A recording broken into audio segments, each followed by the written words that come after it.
पौराणिक कहानी 100 रुपए।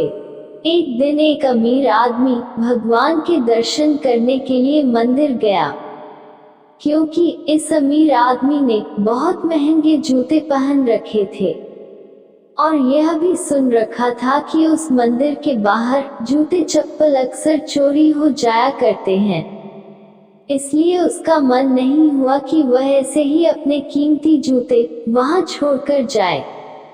जूते पहनकर वह मंदिर में नहीं जा सकता था और उन्हें ऐसे ही छोड़कर वह जाना नहीं चाहता था। वह बड़ी दुविधा में पड़ गया। थोड़ी देर सोचने के बाद उस अमीर आदमी ने मंदिर के पास बैठे एक भिखारी से बात की।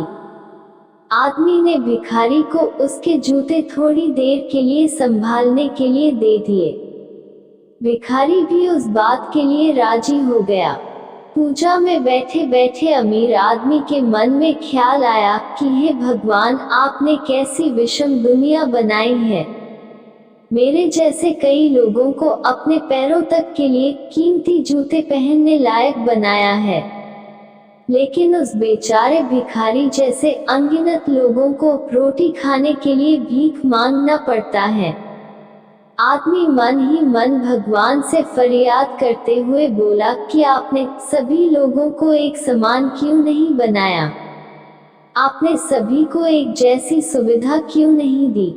फिर उसने मन ही मन माना कि वापस जाते समय वह उस भिखारी को 100 रुपए देकर जाएगा। पूजा खत्म होने के बाद जब अमीर आदमी बाहर आया तो ना उसे अपने जूते दिखे, न ही भिखारी। उसे लगा भिखारी किसी काम से कहीं गया होगा, इसलिए थोड़ी देर उसने वहीं खड़े रहकर भिखारी का इंतजार किया। काफी देर तक इंतजार करने के बाद भी जब भिखारी वापस नहीं आया तो अमीर आदमी ने अपने आप को ठगा हुआ महसूस किया। दुखी मन से अमीर आदमी नंगे पैर ही अपने घर की तरफ चल निकला। रास्ते में आदमी ने देखा कि एक फुटपाथ पर जूते चप्पल बेचने वाला बैठा है।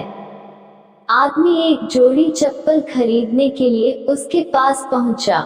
वहां पहुंचते ही अमीर आदमी की नजर उसके जूते के जैसे ही जूते पर पड़ी। अमीर आदमी पहचान गया कि उसी के जूते हैं। पूछने पर बेचने वाले ने पहले मना किया, लेकिन बार बार पूछने पर और दबाव देने पर उसने माना कि यह जूते उसे एक भिखारी 100 रुपए में बेच कर गया है। अमीर आदमी बिना चप्पल खरीदे मुस्कुराते हुए वहां से अपने घर की तरफ नंगे पैर ही चल पड़ा। उसे भगवान से की गई अपनी फरियाद का जवाब मिल चुका था। उसे समझ में आ गया था कि जब तक लोगों के कर्म एक जैसे नहीं होते तब तक सब एक समान नहीं हो सकते। भगवान ने उस भिखारी के तकदीर में 100 रू लिखे ही थे, लेकिन कैसे कर्म करके उन्हें लेना है यह उस भिखारी के हाथ में था। वह चोरी ना भी करता फिर भी उसे 100 रुपए मिलने वाले थे।